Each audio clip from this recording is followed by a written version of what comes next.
26 तारिख दिन केन्द्रीय संस्कृत विश्वविद्यालय श्री सदाशिव परिसर स्थित जयदेव ऑडिटोरियम में ओडिशा प्रदेश बीजेपी पूर्वतन सभापति तथा पूर्वतन केन्द्रमंत्री स्वर्गत डॉक्टर देवेन्द्र प्रधान वियोग में आयोजित श्रद्धांजलि सभा अनुष्ठित हो श्रीपति विद्यार्थी ट्रस्ट तरफ डॉक्टर देवेन्द्र प्रधान उद्देश्य श्रद्धांजलि सभा अनुष्ठित होती पुरी केन्द्रीय संस्कृत विश्वविद्यालय श्री सदाशिव परिसर में सभा अनुष्ठित हो डॉक्टर प्रधान को श्रद्धा सुमन अर्पण कर श्रीक्षेत्र मठ महंत साधुसंत और संगठक डॉक्टर प्रधान मृत्यु पर भी अनेक प्राण बंची रही प्रति श्रेष्ठ श्रद्धांजलि बोली साधुसंत माने कहते जो माने भारतर उत्कर्षता दिगरे काम करछन्ती डॉक्टर प्रधान तांको भितरु अन्यतम जणे उच्च पदस्थ नेता होई मध्ये से होटल परिवर्ते कर्मी मानक घरे समय बिताइबाकु पसंद करथिले। डाक्टरी पेशा को परित्याग करी समाज सेवा पई निजको समर्पित कर दैथिबा स्वर्गत प्रधान जणे दृढ़ और सुसंगठक थिले।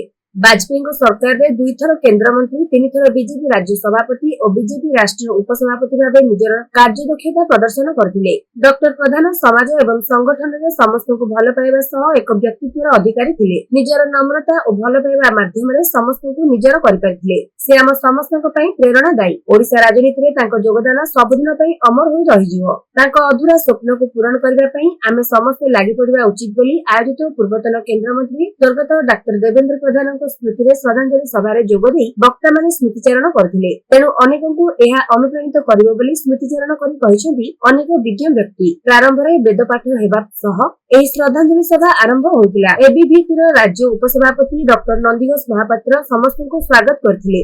ପରେ ଭାରତ विकास परिषदर ओडिशा प्रांत महासचिव सौमेन्द्र दास मंच परिचालन करथिले। ଏହି କାର୍ଯ୍ୟକ୍ରମରେ ବିଭିନ୍ନ ମଠର ମଠାଧୀଶ ଯୋଗ ଦେଇଥିଲେ।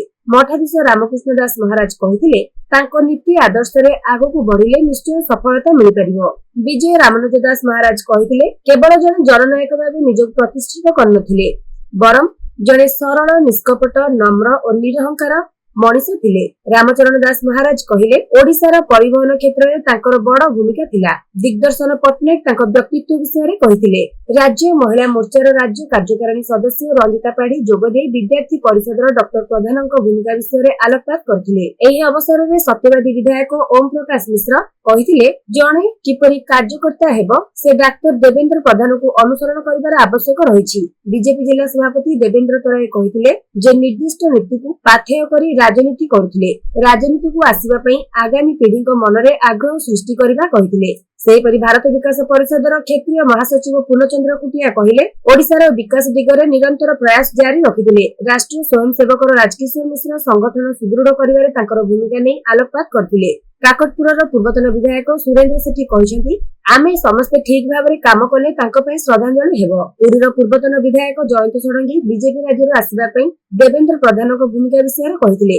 बीजेपी राष्ट्रीय परिषदर सदस्य मधुसूदन सिंहारी कहिले जे ओडिशार राजपथ करिबा पई तांकर भूमिका विषय रे दिग्दर्शन पट्टनायक प्रमुख योगदान करथिले एवं परिशेषर विश्वनाथ पंडा धन्यवाद अर्पण करथिले।